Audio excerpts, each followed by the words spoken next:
Welcome to the Deep Dive. We're here to sift through stacks of sources and pull out the real gems of knowledge, all for you. That's the plan. Today, we're getting down to basics. Literally, we're exploring the world right under our feet. Rugs and carpets. A topic that seems simple, but really isn't. Exactly.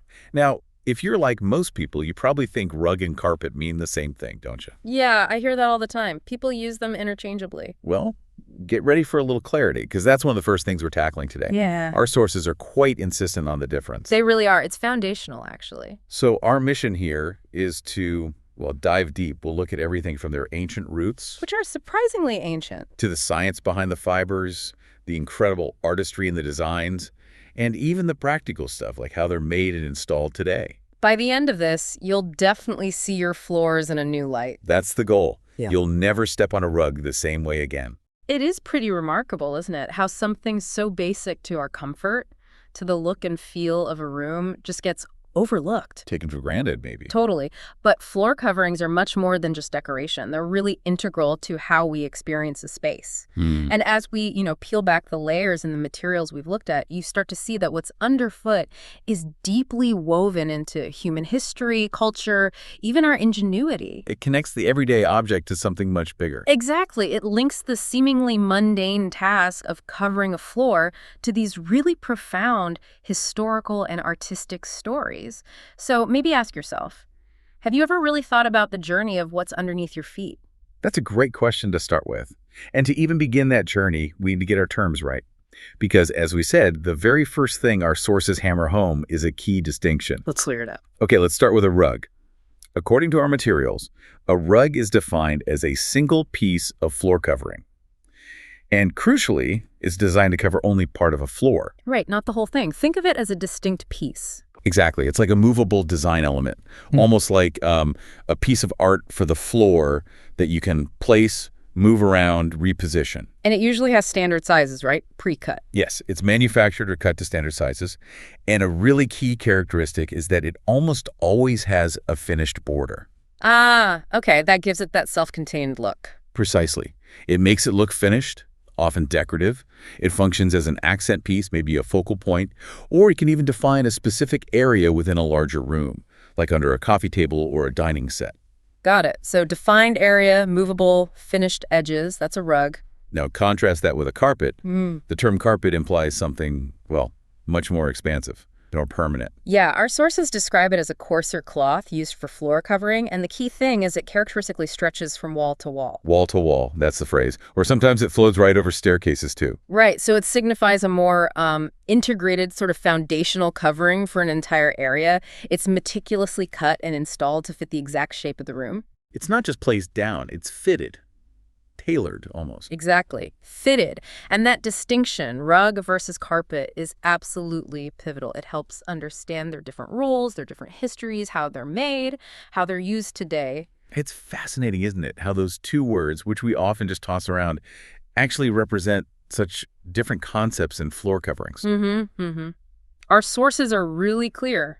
Don't use them interchangeably. Even though, obviously, both can look great in a room and contribute to the design, but their fundamental nature-movable accent versus that permanent wall-to-wall foundation, it's completely different. Okay, glad we cleared that up. Good. So with that clarity, let's step back, way back, further back than you might even imagine, to see how these things first came about. To really get the significance, you have to realize their history is incredibly old. Like, it predates written records. Wow. Imagine a time when the only floor you had was, rough earth, cold stone, maybe damp dirt inside a cave or hut. Not exactly cozy. Not at all. So that primal need for warmth, for protection from the cold, the damp, the elements, that was the initial spark. Makes sense. Our sources tell us the earliest forms were probably just weaving strands of natural fibers together. Mostly wool, probably. Wool was readily available from sheep and goats. Right. Just weaving them together to create something crude, maybe, but effective. Something that offered much-needed insulation from the cold ground. And before they were even weaving, our sources mention that people relied on what nature provided directly, right? Animal hides and furs. Exactly. You can easily picture early humans draping a bear hide or maybe a deer skin over a Crete cave floor. Creating a warmer or softer spot for sleeping or just gathering. But, human ingenuity being what it is, materials and methods evolved. Over millennia, different natural materials and much later fabricated ones were introduced. Each step trying to improve things. Yeah, aiming for better comfort, better durability, and eventually even for beauty. It's this constant process of refinement, adapting materials to needs. It really shows human adaptability. So where does the story get really interesting? Where do we see the first real rugs appearing? Well, this brings us to what might be the single most important archaeological find in textile history. The Pazyryk rug. The Pazyryk rug. Okay, tell us about that. It was found in a Siberian burial mound back in 1949. And the astonishing thing is, it dates all the way back to the 5th century BC. The century BC. That's over 2,500 years ago. Exactly. And what's truly breathtaking about this rug, it measures about 5 by 6 feet, is that it already shows these incredibly sophisticated characteristics we associate with modern Persian or Anatolian rugs. Like what? It has a distinct pile, that fuzzy surface, and even more remarkably, it uses the Gjords knot. The Gjords knot, is that significant? Hugely significant. It's a fundamental, complex knotting technique that's still used today in high-quality handmade rugs. Oh, wow. So the technology was already there. Precisely. The fact that such an intricately crafted, technically advanced rug existed back then profoundly challenges our assumptions about ancient skills. It tells us high art and advanced textile making weren't just starting out. They were already deeply embedded, highly refined parts of culture millennia ago. That's mind-boggling. To think of that level of craft so long ago. It really is. And our sources point to specific groups playing a key role early on. Nomadic tribes. Yes, absolutely. Early nomadic tribes in Central Asia were instrumental. They primarily used wool pile. Which makes sense given their herds. Exactly. Wool was incredibly easy for them to get from their animals during their wanderings. But crucially, these nomadic rugs were woven on simple horizontal frames. Why is that important? The horizontal frame. Because those frames could be easily rolled up, taken down, packed up, moved. This made the rugs perfectly suited for a traveling lifestyle. Portable comfort and art. You got it. It links the craft directly to a nomadic way of life. Comfort and artistry weren't just for settled folks, they traveled too. So how did rug making spread from there? Was it initially for trade? Well, in the Middle East and Asia, the initial production seems to have been mostly for personal or tribal use, not immediately for, big commercial markets. Just for their own families or communities. Right. But any extra pieces, anything beyond what the family needed, they became incredibly valuable trade goods. So they could sell them or barter. Exactly. Sell or exchange them for other essential goods and services. This hints at the very earliest emergence of a trade economy built around these beautiful, functional textiles. Interesting. Any exceptions? Our sources point out a fascinating one in places like India.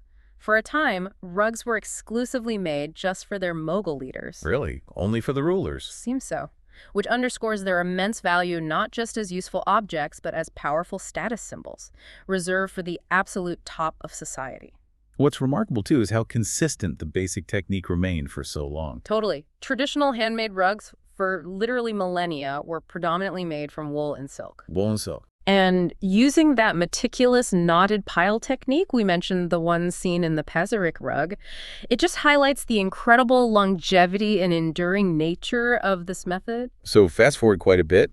What happens when these rugs start reaching Europe? During the Middle Ages, perhaps? Right. Oriental rugs begin making their way into Europe during the Middle Ages. But here's where it gets really interesting and kind of funny. These imported rugs, often luxurious wool and silk ones, they were not put on the floors. Not on the floors. Where did they put them? On the walls. Europeans back then still mostly used simpler stuff, like rush matting or straw on their floors. So they used these incredible, intricate rugs as wall decorations. Well, tapestries. Exactly, like tapestries. These exquisite Oriental rugs were hung up as magnificent wall decorations. It reveals a profound cultural perception shift. How so? Instead of being seen as just floor coverings, they were immediately elevated to status symbols. Prized for their exotic look, their intricate artistry, the rich colors, they basically became tapestries of wealth adorning the walls of the rich. Fascinating. From practical floor covering to wall-hung status symbol. Quite a journey, right? So that was the era of handcrafted luxury. How did we get from there to the carpets most people have today? Mass production must have changed everything. Absolutely. This brings us to a pivotal shift. How do we go from these incredibly painstaking, unique, hand-knotted pieces to the mass production defining the industry now? The answer, unequivocally, is the Industrial Revolution. Makes sense. Technology changed everything. The very first steam-powered loom showed up in 1787. That was a turning point for all textiles, really. Setting the stage. Right. But for carpets specifically, the real revolution came later in 1876 with the invention of the Axminster loom. The Axminster loom. What was so special about that? Our sources describe it as a total game changer because it allowed for the unlimited use of color and design. Unlimited color and design. Wow. Yeah. It dramatically boosted the production of patterned carpets. This machine allowed for much more complex, aesthetically flexible designs in machine-made carpets than ever before. It basically democratized patterns that used to be only possible in expensive handmade rugs. And then the materials themselves started changing too, right? Not just wool and silk anymore. Precisely. The 20th century brought the advent of synthetic fibers. Things like polyester, nylon, acrylic. Materials we know well today. Right. And these man-made alternatives offered significantly more affordable options compared to traditional wool and silk. This development was coupled with another huge invention, tufted carpet. Tufted carpet. How does that work? Our sources explain it's manufactured by rapidly inserting tufts of yarn through a backing fabric using needles. Think of it like a giant, high-speed sewing machine creating the pile. Okay, so faster than weaving or knotting. Much faster. These two innovations, synthetic fibers offering affordability and tufting enabling speed, they work together perfectly. They made mass production and widespread purchase of carpets way easier, faster, and much, much less expensive. So carpet went from being a luxury item for the wealthy to a common household good. It transformed the comfort and look of homes for a huge number of people globally.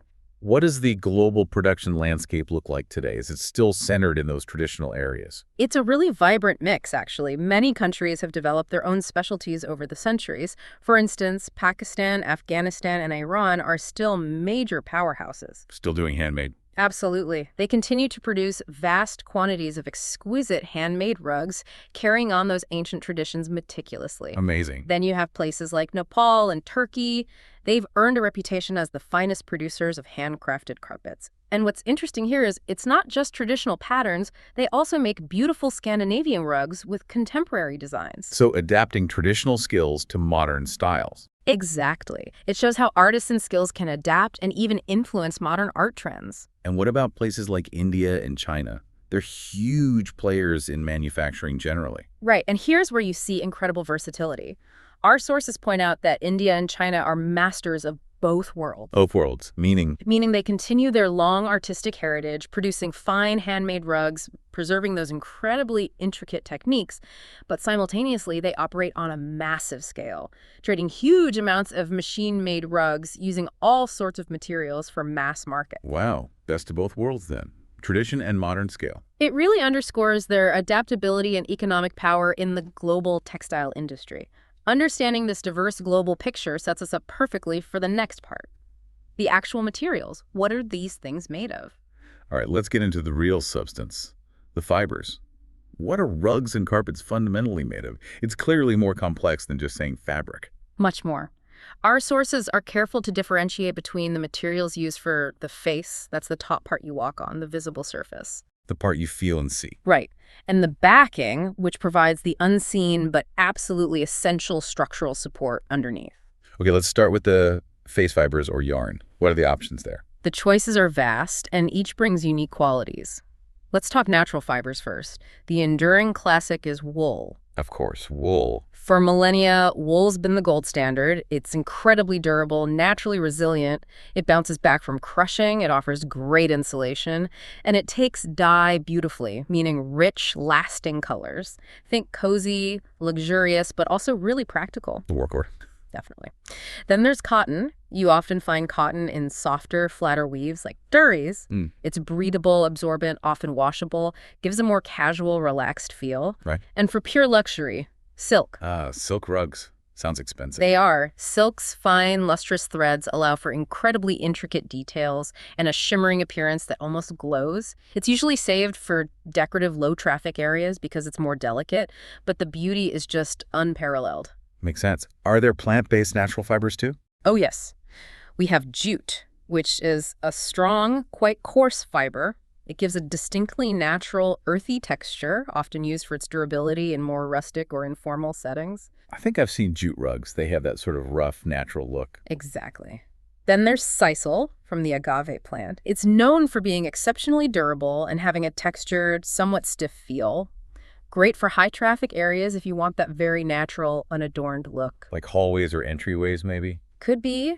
Less common, but interesting, are fibers like maize, corn-based, an eco-friendly option with a unique natural feel. And then there's coir. Coir? What's that? It's an incredibly coarse and durable fiber from coconut husks. Think doormats. It's great for outdoor use because it resists moisture so well and it's super rugged. Okay, so lots of natural choices, each with its own feel and best use. Definitely. Each impacts everything from feel to resilience. Now, what about the synthetic side? The man-made fibers you mentioned earlier. Right. Since the 20th century, these have really transformed the market, offering more affordable and often performance-focused alternatives. Nylon is a big one. Nylon, known for being tough. Exceptionally durable, yes. And remarkably stain-resistant. That makes it a top choice for high-traffic homes, kids' rooms, offices, places where longevity and easy cleaning are crucial. Okay, nylon for durability. What else? Olefin, which is also called polypropylene. This is kind of an unsung hero. It's fantastic for outdoor rugs or maybe basements because it has excellent moisture resistance and it's very color fast, meaning it won't easily fade in the sun. Good to know for patios or decks. Exactly. And then there's polyester. Polyester is highly prized for its incredible softness. It gives that luxurious, plush feel underfoot. So polyester for softness. Right. And it's also inherently stain-resistant and holds color extremely well, allowing for really vibrant, long-lasting hues. It's not always just one fiber, though, is it? Sometimes they're mixed. Very often. That's where blends come in. Manufacturers get clever and create strategic combinations of different fibers. Why do that? To get the best of multiple worlds, they aim for a perfect balance of durability, feel, and cost. For instance, you might see a wool nylon blend. Okay, so you get the nice feel of wool. But with the added durability and maybe stain resistance of nylon, it's about optimizing the final product for a specific need or price point. Smart. Now, what about that unseen part? The backing. You said that's crucial, too. Absolutely crucial. The backing provides the rug or carpet's structural integrity. Its dimensional stability stops it stretching out of shape and contributes hugely to its longevity, even though you rarely see it. What are backings made of? Similar materials. Can be. For natural fiber backings, you might see jute or canvas. They offer traditional strength and some breathability. Okay. And synthetic. On the synthetic side, common choices are polypropylene, often that woven plasticky-looking grid you see on the back of carpets, and polyurethane. These offer excellent stability, moisture resistance, and a consistent base for manufacturing. And blends here, too. Yes, blends are common in backings as well. Carefully chosen to give the right amount of stability, prevent stretching, and just generally hold the whole structure together for longer. It's a real synergy, from the yarn you touch to the backing holding it all together. So it sounds like how well a rug or carpet holds up isn't just about that face fiber you choose. Not at all. It's a complex interplay of several factors. Our sources really emphasize this. The ability to retain texture and appearance over time depends heavily on the type of fiber, sure. Some are just naturally more resilient. Like wool or nylon. Right. And as we just discussed, smart blending can enhance these properties, creating materials engineered for specific performance. What else matters besides the fiber type? Another critical factor is the twist of the fibers. Twist? You mean how tightly the yarn is spun? Exactly. How tightly the individual fibers are twisted together, and then, this is important, heat set into yarn. Think of twisting strands into a rope. A tighter twist makes a stronger rope. Precisely. A tighter twist in carpet yarn generally means more resilience, better resistance to crushing or matting, and better bounce back. It helps the rug hold its shape and avoid looking flat and worn out over time, especially vital for busy areas. Okay, so fiber type, twist, what else? And perhaps most critically, pile density. Pile density, meaning how much yarn is packed in. Exactly. The source definition is how tightly the tufts are packed together.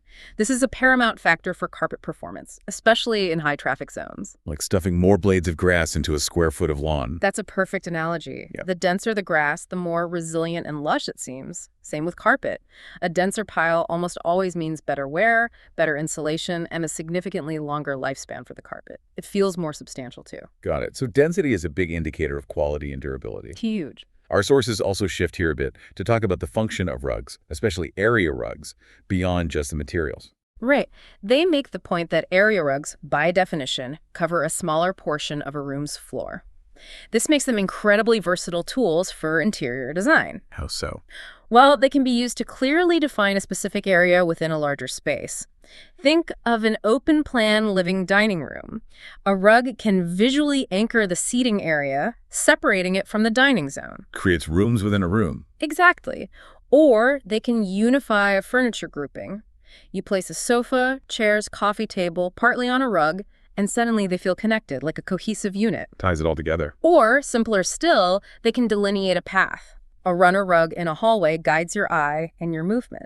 So beyond just covering the floor, they shape the space. They really do. And this leads to the question, how do decorative rugs, especially those beautiful handmade ones, become more than just functional? How do they act as a dominant design element or provide a focal point for a room's arrangement? They have real aesthetic power. Immense power. A well-chosen rug can be the foundation of the entire room's design. It can draw your eye immediately, establish the whole color palette, set the mood warm, cool, formal, casual. Like a piece of art you walk on. Precisely. Imagine a vibrant, intricate Persian rug bringing warmth and history to a very modern, minimalist room, or a cool, graphic Moroccan rug anchoring a contemporary living space. It's not just underfoot, it's a statement piece. It anchors and defines the entire space, telling a story with its patterns and colors. Okay, that's a great perspective. Let's dive into how these incredible objects are actually made, the traditional techniques especially. There's a whole world of craft there. Absolutely. There's a rich variety of techniques, each with its own unique character, the amount of labor involved, and the final look and feel. Understanding these methods really deepens your appreciation. Where should we start? What's the sort of gold standard of traditional rug making? That would undoubtedly be the hand-knotted rug. Our sources consistently describe this as the most labor-intensive rug-making technique, and they're not kidding. Why so intensive? Because it's a truly intricate artisanal process. A single large rug can take months, sometimes even years to complete. Months or years? Yeah.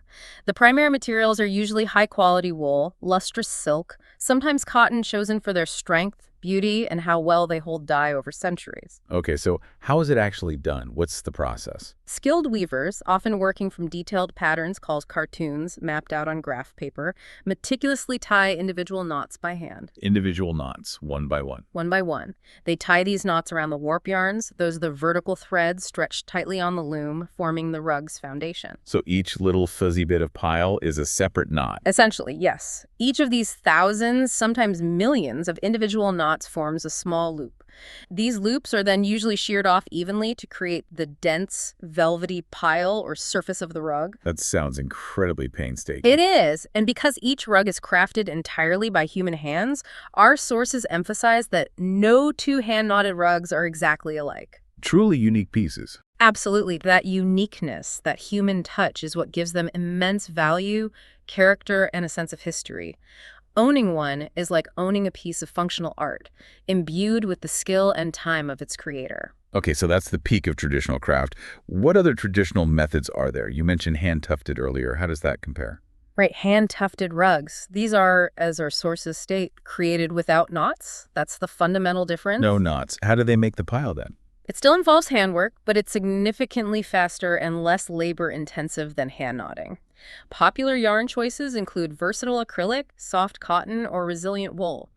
The process uses a tool, often called a tufting gun. A tufting gun? Yeah, it's a handheld device, or sometimes a small machine, that rapidly punches loops of yarn through a primary backing material, usually a sturdy canvas that has the design drawn on it. So punching loops through, not tying knots around. Exactly. And here's the key step that defines the look. Once the loops are in place, the loops are then sheared to create a smooth cut pile surface. Ah, so they cut the tops of the loops off. Right. That shearing creates the characteristic plush, often dense, uniform appearance of a tufted rug. And because it's faster. Because there's lesser work involved compared to hand-knotted rugs, tufted rugs can be produced relatively quickly and inexpensively. This makes them a very popular and accessible option for many people. Is there a downside? Our sources offer one important practical note for you, the listener. Tufted rugs shed more than other rugs and may require more frequent vacuuming. Shedding. Like loose fibers. Yeah, especially when they're new. Those little loose fibers from the cutting process tend to work their way out. Hmm. It usually lessens over time, but it's something to be aware of. Good tip. Okay, so hand-knotted, hand-tufted. What else? Let's look at hand-hooked rugs. Hmm. These are similar to tufting, but the yarn loops stay intact. That's the crucial difference. The loops aren't cut? Exactly. The loops are left alone. This creates a very different texture. What materials do they use for hooked rugs? Pretty much any type of yarn can be used, which offers great versatility in material, color, and feel. The yarn is pulled through a stiff, woven backing. Things like burlap, linen, or special rug warp are common foundations. And how are the loops pulled through? Using either a machine or, more traditionally for artistry, a handheld hooking needle, often just called a rug hook, it pulls loops of yarn up through the backing. But no shearing. No shearing. Yeah. The loops are left as loops, creating a knobby embroidered look. This untouched loop structure gives hooked rugs their distinctive, bumpy, textured surface. It's visually rich, very tactile, and often has a charming kind of rustic or folk art appeal. I can picture that. Okay, what about rugs without any pile at all? Now you're talking about flat woven rugs. Their defining feature is they do not have a pile because they are woven on a loom, much like cloth. So no fuzzy surface, just woven fabric. Pretty much. This gives them a much flatter, often thinner profile compared to knotted or tufted rugs. What are we made of? Classic wool and cotton are popular, but flat weaves are incredibly versatile. Our sources mention they can also incorporate jute, polyester, viscose, polypropylene, acrylic, even natural seagrass. Wow, a huge range of materials. It allows for a really diverse array of looks, textures, and durability levels. Flat woven rugs are made, either by hand or machine, by tightly interlacing vertical yarns, the warps, with horizontal yarns, the wefts. Like weaving a basket or fabric. Exactly the same principle, creating a cohesive, interlocking fabric. Any practical advantages to this flat structure? A big one. Because they are not woven onto a backing in the same way pile rugs are, they are often reversible. Reversible, you can use both sides. Often, yes. You can flip them over to distribute wear evenly, or if one side gets stained or faded, you've got a fresh side ready to go. It can potentially double their lifespan and versatility. Durries and kilims are famous examples of flat weaves. That's a great feature.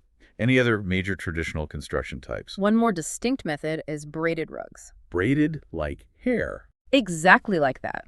Our sources describe them as a rug made by braiding 3 or more strips of cloth, which are then sewed or laced into an oval, round, or rectangle. Strips of cloth, what kind? All sorts. This highlights their often resourceful and recycled nature. They might use special carpet thread or warp, but just as often they're crafted from yarn, jute, polyester, or famously, fabric scraps from old clothes, blankets, anything textile. A great way to reuse materials. Definitely. Very sustainable and unique. The braiding process itself often uses a wooden braid stand to help manage the strips and keep the tension even while constructing the braid, which is then coiled and stitched. What kind of feel do braided rugs have? If we connect this to the bigger picture, braided rugs often evoke a strong sense of sort of Americana, hearth and home, rustic charm. They really reflect their origins in resourceful home crafting, where every scrap was lovingly turned into something durable, cozy, and often brightly colored that brought warmth and character. Okay, so we have hand-knotted and tufted and hooked, flat woven, and braided. That covers a lot of ground in how rugs are traditionally made. It really shows the ingenuity and artistry involved, doesn't it? It does. Now let's shift gears slightly and explore how geography plays a role, the designs themselves. Our sources list so many traditional rug types based on where they come from. Oh, absolutely. This is where rugs truly become cultural artifacts. They reflect diverse histories, local materials, climates, artistic traditions, even spiritual beliefs from all over the world. It's like taking a journey through global design just by looking at rugs. Where should we start this journey? Maybe with the most famous type. Let's begin with the iconic Persian rugs. Originating from Iran, obviously, but the style has influenced production in nearby countries like India, Nepal, Pakistan, China, and Turkey, too. They are legendary. What makes them so special? Our sources describe them as typically being high-quality knotted wool that remarkably ages well. Ages well, like wine. Exactly like wine. They often become even more beautiful, softer, and more valuable with time and use. They're instantly recognizable by their stylized motifs, Intricate floral patterns, central medallions, geometric borders, all rendered in rich colors, often from natural dyes that mellow beautifully. They sound like investments. They often are. They're considered tangible investments in heirlooms, embodying centuries of artistic tradition. They really are the archetype of the Oriental rug for many people. Okay, Persia. Where next? Maybe Turkey. You mentioned Turkish rugs earlier. Yes, Turkish or Anatolian rugs, exclusively from Turkey. These are revered for being handmade, often from hand-spun wool, and frequently using vegetable dyes. What kind of look does that give them? It results in a distinctive, often more organic color palette with subtle variations known as a brash. Their designs frequently feature religious or regional designs, incorporating stylized symbols and motifs that carry deep cultural and historical meaning, sometimes telling tribal stories or reflecting beliefs. How they compare to Persian designs? They often have a more rustic, geometric, or tribal feel compared to the more formal, curvilinear Persian designs. They're highly valued for their authenticity and direct connection to ancient weaving traditions. Fascinating. Let's jump continents. What about Africa? Moroccan rugs are very popular now, aren't they? Hugely popular. Moroccan rugs from Morocco have really surged in contemporary design. They are hand-woven and have a very distinct look. What's their key characteristic? They're known for their shaggy pile and fringed edges. This gives them an incredibly cozy, plush, tactile feel, almost cloud-like sometimes. And the patterns, they seem different too. Very different. Their magic often lies in their dominant geometric patterns, often abstract diamonds, lines, crosses, and their strong contrasting colors. Typically, you see natural creams and grays paired with bold black, brown, or sometimes vibrant pops of color. Like the Beni Arayan style. Exactly. Beni Arayan rugs with their minimalist yet powerful abstract designs are probably the most famous. Unlike the intricate florals of Persia, Moroccan rugs feel more primal, organic, bold, and incredibly inviting. They ground a room with this earthy, unrefined beauty, like a warm hug for your feet. I like that description. Okay, back to Asia. India. You mentioned durries earlier when we talked flat weaves. Right, durries from India. A complete contrast to the shaggy Moroccan rugs. Remember, they are flat-woven cotton, reversible, inexpensive, washable. Practicality seems key here. Very much so. Their lack of pile makes them lightweight, easy to clean. Durries are celebrated for their often vibrant geometric patterns and cheerful colors, great for casual spaces, kids' rooms, or even as wall hangings. And being reversible doubles their life. Similar to durries are kilims, right? Also flat woven. Yes, kilims. Similar construction, but with their own character. They originate from a much wider region. Turkey, Iran, Iraq, Russia, China, Pakistan, India, Morocco, basically the rug belt. So what makes a kilim distinct? They are also flat woven, but typically made from coarser, thick wool. They come in many designs, often featuring bold geometric patterns, tribal motifs, and rich, earthy colors from natural dyes. Any drawbacks? Our sources mention that due to their specific slit weave technique, they may pucker slightly in places. But that's often seen as part of their authentic, handcrafted charm. They're used as floor coverings, wall hangings, prayer mats. They have wide cultural significance. Okay, those are some big names. What other regional styles do our sources highlight? There seem to be quite a list. Oh, there's a whole tapestry of styles. Let's touch on a few more. From Central Asia, we have Turkmen rugs. Turkmenistan, Uzbekistan, that area? Yes, and also parts of Russia, Kazakhstan, Afghanistan, Pakistan.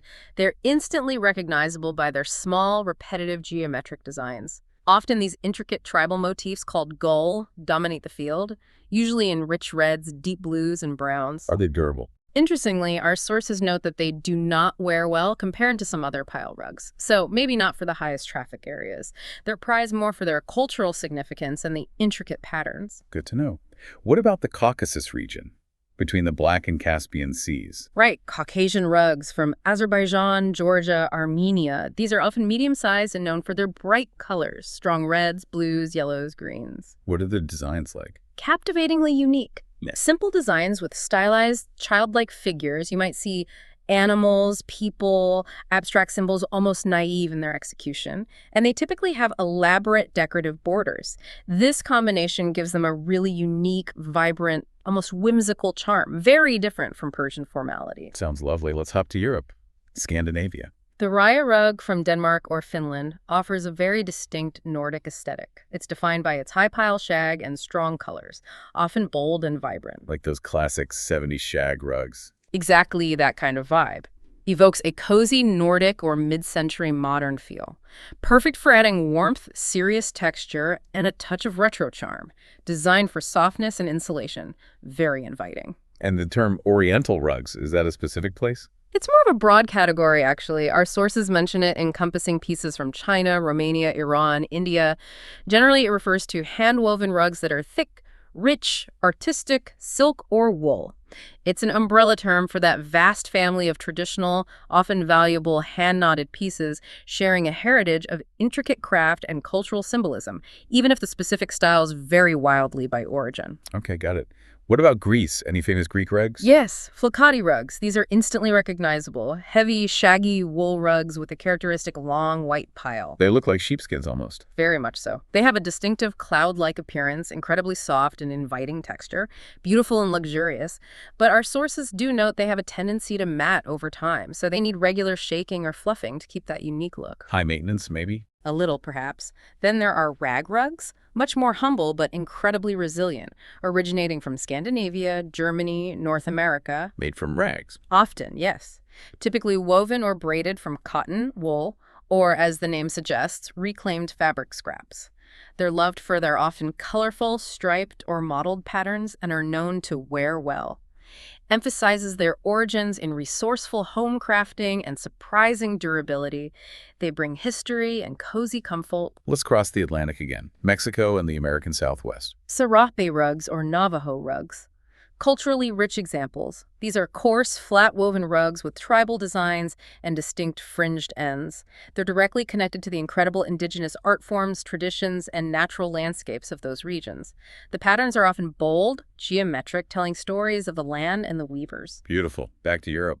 Spain. From Spain, the Alpujarra or Alpujarra rugs. These are fascinating because of their history. They are hand-loomed, coarse, and heavy rugs that were, according to our sources, originally meant as bedspreads. Bedspreads? That's unusual for a rug. Isn't it? It highlights their versatility and how textile uses evolve. They have a distinct rustic charm, often with simple loop pile patterns, hinting at their mountain origins. Yeah. Robust and decorative. Portugal. From Portugal, we have the Arraiolo. This one stands out because it's an embroidered wool rug with a jute backing. Embroidered, not woven or knotted. Exactly. It uses embroidery, often a specific cross-stitch technique, to create its patterns, which gives it a unique, almost pictorial quality. Different texture altogether. And France. Known for luxury. Absolutely. France gives us two exquisite examples. First, Abusin rugs. These are typically flat-woven and resemble wool, though historically sometimes silk. They famously feature a pale cream ground with delicate floral designs and graceful arabesques in soft pastel shades. Sounds very elegant. The epitome of classic French elegance and refinement. They bring a sense of historic grandeur, often inspired by tapestry designs. And the second French type. That would be Savonnerie rugs. While also French and luxurious, these are distinctly different. They're hand-knotted French pile floor coverings. So pile rugs, not flat weaves like Aubusson. Correct. Savonnerie represents another pinnacle of European luxury rug making. Known for their dense pile, often grand geometric or floral patterns, and rich, deep colors. They were initially commissioned for royal palaces and grand estates in the 17th century. True opulence. Wow. It really is a world of design underfoot, each place telling its own story through textiles. It truly is. An incredible diversity of artistry and cultural expression. So we've journeyed through history, materials, traditional techniques, and global designs. Let's shift focus now to modern carpeting specifically, the kind that often covers entire floors. Beyond just looking nice, what are the practical advantages? That's a crucial question, especially for larger spaces or commercial settings. Our sources highlight several key benefits that often go unappreciated.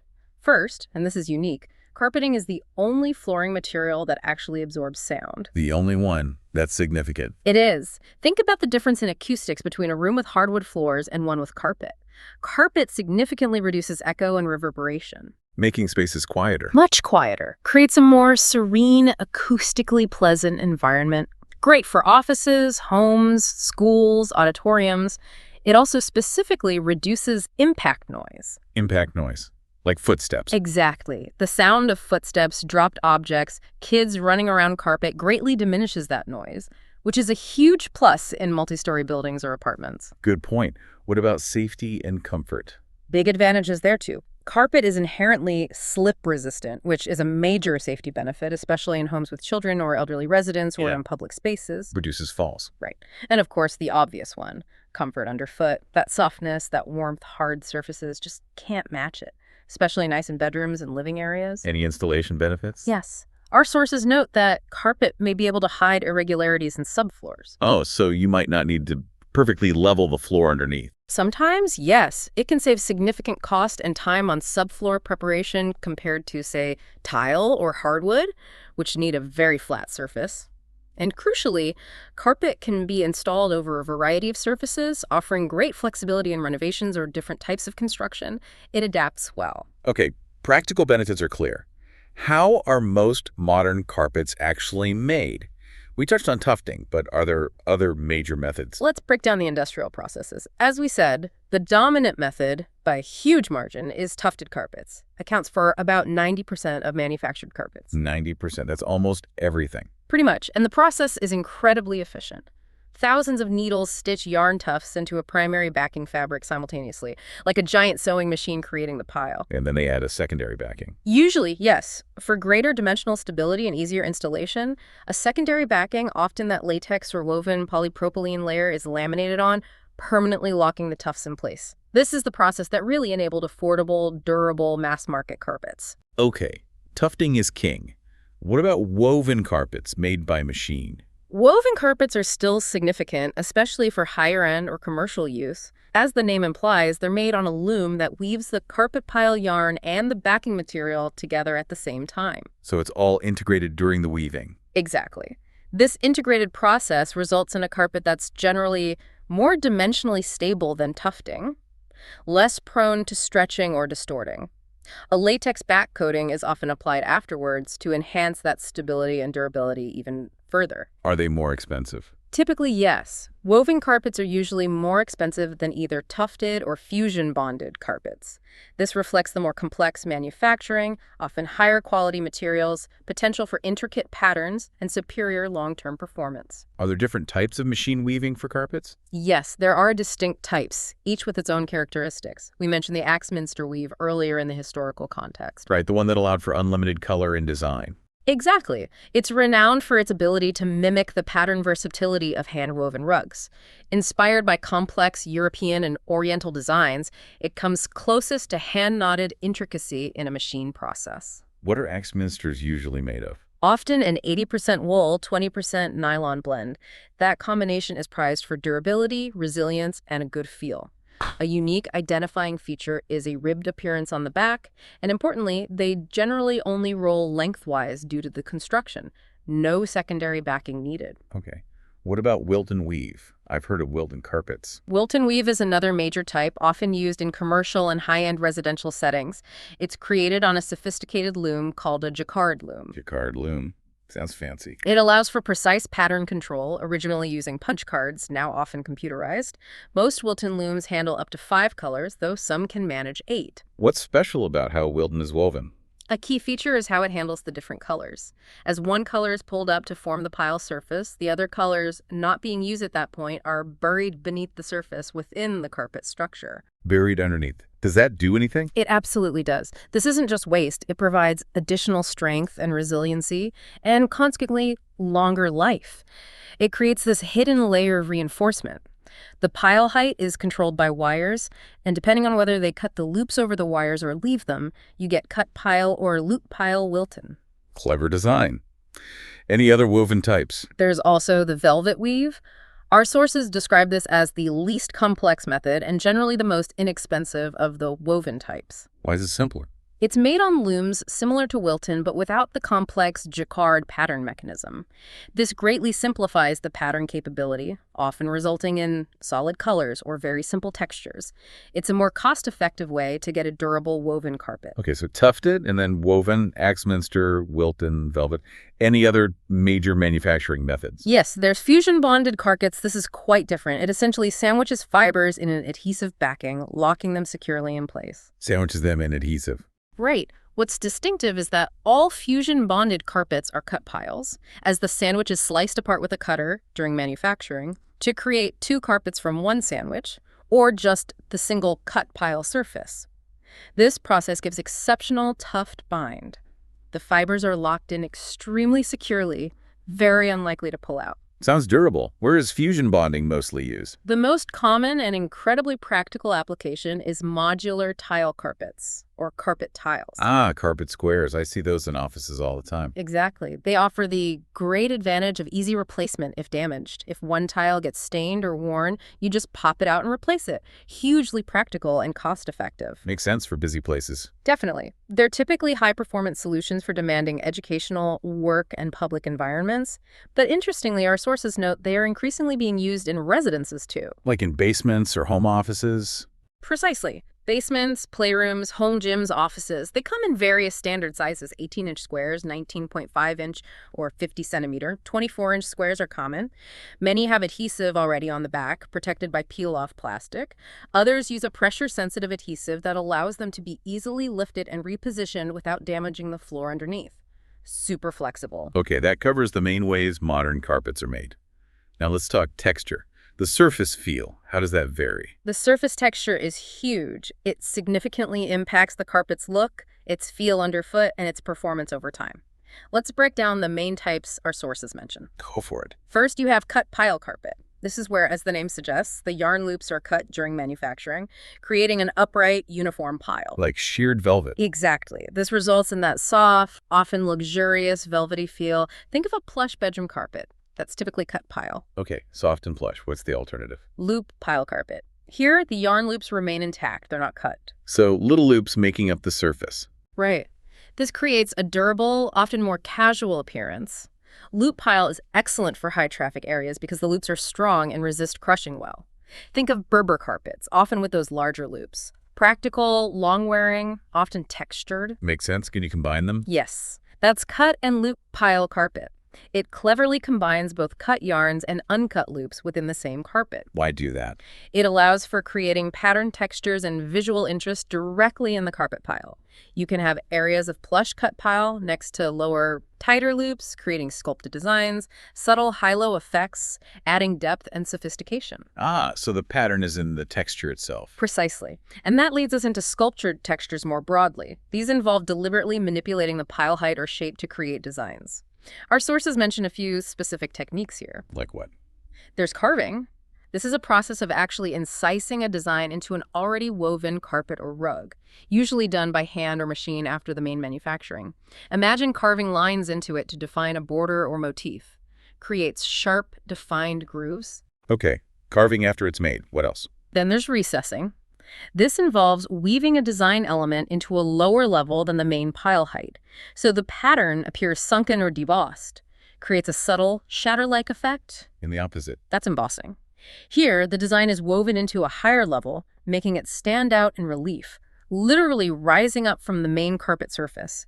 Creates a tactile, raised pattern, adds a sense of luxury. So carving, recessing, embossing. Any other sculpting terms? One more refinement. Beveling? This is about carefully rounding off the edges of parts of a carpet that have already been carved, recessed, or embossed. Why bevel the edges? It softens the transitions between the different heights or textures. It adds a greater sense of depth and polish to the sculpted elements, making them feel more integrated and elegant, less harsh. These different textures must affect cleaning and how they wear, right?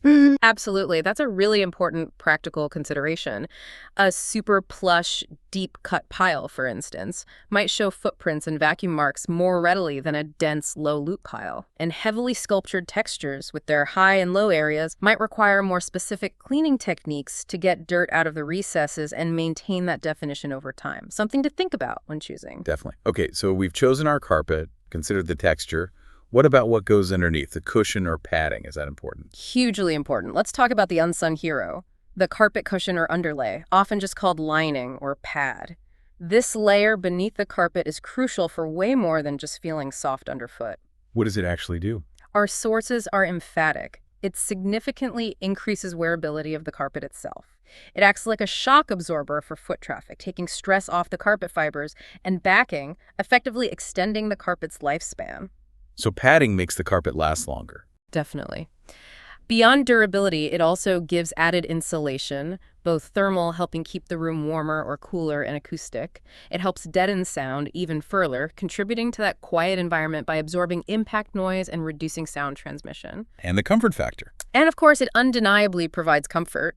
It makes the carpet feel softer, more luxurious, more resilient underfoot. A good cushion makes a huge difference to the overall feel. Don't skimp on the bed. Good advice. Are there different types of cushion? Yes, several main, each with specific properties. There are fiber cushions. These are typically made by needle-punching natural fibers like jute or animal hair, synthetic fibers, or often a blend of both into a dense felt-like pad. They're known for providing firm support and excellent insulation. Okay, felt pads. What else?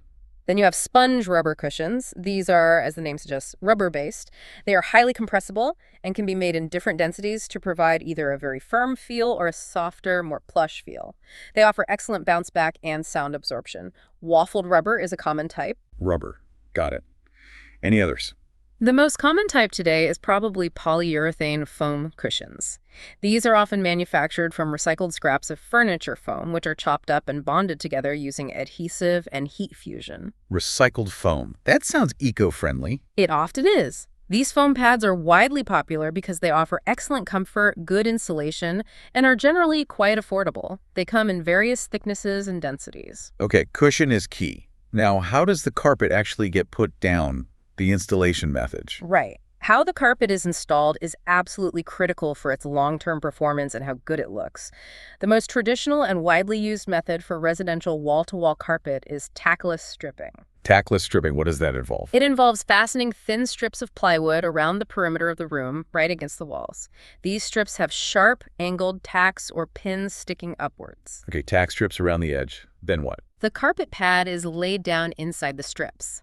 Then the carpet itself is carefully stretched using special tools like a power stretcher or knee kicker and hooked firmly onto those angled tacks. Ah, so it's stretched tight and held by the tack. Exactly. It creates an incredibly taut, smooth, secure surface that won't buckle or shift. It provides a very clean, finished edge where the carpet meets the wall. It's the standard for most residential broadloom carpet. What about other methods? You mentioned glue down earlier. Yes, the glue down method is very common, especially in commercial installations or sometimes with specific carpet types like fusion bonded carpets or carpet tiles, which might even come with adhesive already applied. How does glue down work? It can be done in two main ways. Direct glue down is simple. The carpet is glued directly to the prepared subfloor using a suitable adhesive. This method is very secure, provides a firm feel, and is great for heavy rolling traffic like office chairs or carts. Okay, direct to the floor. What's the other way? The other variation is the double glue down. This is more complex but offers premium performance. First, a compatible cushion is glued directly to the floor. Then, the carpet is glued directly onto that cushion. Glue the pad, then glue the carpet to the pad. Exactly. This innovative approach gives you the comfort and insulation benefits of a cushion combined with the exceptional stability and security of a glue-down installation. Best of both worlds, often used in high-end commercial spaces. Interesting. So if I'm the one choosing or specifying carpet, say for my home or a project, what key things should I be looking for? Our sources mentioned some specifics. Absolutely. Making an informed decision involves looking beyond just color and style. First, and critically, consider pile density. We talked about that, how tightly packed the yarn is. Right. Defined as the weight of the pile yarn in a given volume of the carpet face. Our sources stress it's an important determinant for carpet performance, especially for high traffic areas. So higher density generally means better quality and durability. Generally, yes. A denser pile will stand up much better to wear, crushing, and matting over time. It's a key indicator of how well the carpet will perform long term. Ask about density ratings or compare weights. Good tip. What else is crucial for planning? The seaming layout. If you're carpeting a large area with broadloom carpet, which comes in rolls, usually 12 or 15 feet wide, you'll likely need seams where pieces join. And you want those seams to be invisible, ideally. Exactly. A good seaming layout plan identifies exactly where pieces will be cut and joined. Planning seems carefully placing them in low-traffic areas away from direct light sources if possible can dramatically minimize their visibility. It also helps calculate the total square footage needed accurately and minimize material waste during cutting. It's a crucial part of professional installation. Okay, plan the seams. Now, what about cost? It's not just the price per square foot of the carpet, is it? Definitely not. Our sources highlight several often overlooked cost factors that contribute to the total price. Obviously, there's the material cost of the carpet itself and the cushion. But installers will also charge for additional materials needed. Things like tackless strips, specialized carpet seam tape, which melts to join seams, maybe new cutting blades. Installation materials. Then, of course, the labor fees for the installation itself. These can vary significantly based on the complexity of the job. Like stairs. Stairs seem tricky. Exactly. Our sources specifically mention that labor-intensive cuts, like those needed for stairs, complex curves, or fitting around intricate hearths or built-ins, significantly add to installation cost. Makes sense. It takes more time and skill. Any other hidden costs? Yes, paying attention to extra quantity needed. Our sources strongly recommend adding about 20% more material for carpets with custom patterns or distinct color repeats. 20% extra. Why so much? To allow for precise pattern matching across seams, you need extra material to ensure the pattern lines up perfectly, and this inevitably involves some waste when cutting. For modular carpet tiles, the recommendation is smaller but still important. Add 7–10% extra material. Why extra for tiles? They seem less wasteful. For potential future replacement, one of the big benefits of tiles is easy replacement. Having those extra matching tiles on hand means you can easily swap out a worn or badly stained tile later on, keeping the floor looking good for longer. It preserves the benefit of the modular system. Smart planning. Anything else on cost? Just one more potential fee. Sometimes moving furniture incurs additional charges from the installers. It's worth clarifying that beforehand. Good to know. All these details really help you budget properly and know what to expect. Absolutely. Understanding these factors empowers you to be a much more informed consumer when you're investing in new carpeting. So, after this whole exploration, what does it all mean for how we see the floor beneath us? Well, we've covered a huge amount of ground, haven't we? We really have. From those ancient nomadic tribes just seeking warmth. The incredibly sophisticated high-speed manufacturing of today. We've untangled the crucial difference between a rug and a carpet. Explored the amazing variety of construction methods, from patient hand knotting to efficient tufting and weaving. Admired the sheer global artistry woven into designs from Persia, Morocco, Turkey, and so many other places. And dug into the practical side, the fibers, the textures, the cushions, the installation, the costs. It really drives home that what seems like just a simple floor covering is actually this incredible product of human history, constant innovation, deep artistry, and our ongoing desire for comfort and beauty in the spaces we live and work in. Beautifully put. It really is so much more than meets the eye or perhaps the foot. Which leads to a final thought for you, our listener. This raises that important question. The very next time you walk into a room, your home, an office, a hotel, anywhere, maybe pause for just a second. Look down. Really look at what's underfoot. Yeah. Allow your gaze to linger on those fibers. Can you start to see its story now? Can you guess how it was made? Is it hand-knotted, representing countless hours of skill passed down? Or machine-tufted, a marvel of modern efficiency making comfort accessible. Maybe it's a vibrant flat weave from India, telling a story in its geometry. Or that cozy, shaggy Moroccan delight inviting you to sink your toes in. Notice the texture, the pattern, how the light hits it. And just take a moment to appreciate the complexity, the history, the ingenuity that goes into creating something we encounter every single day, often without a second thought. So maybe the final question is, if we connect this all back to the bigger picture, how does understanding the depth behind these everyday objects change how we appreciate design, history, and craft all around us? Does it make us value the skill, the materials, the stories embedded in our surroundings a little more? It's a reminder, perhaps, that beauty, history, and human ingenuity are truly everywhere. Often, quite literally, right under our feet, if we just take a moment to look.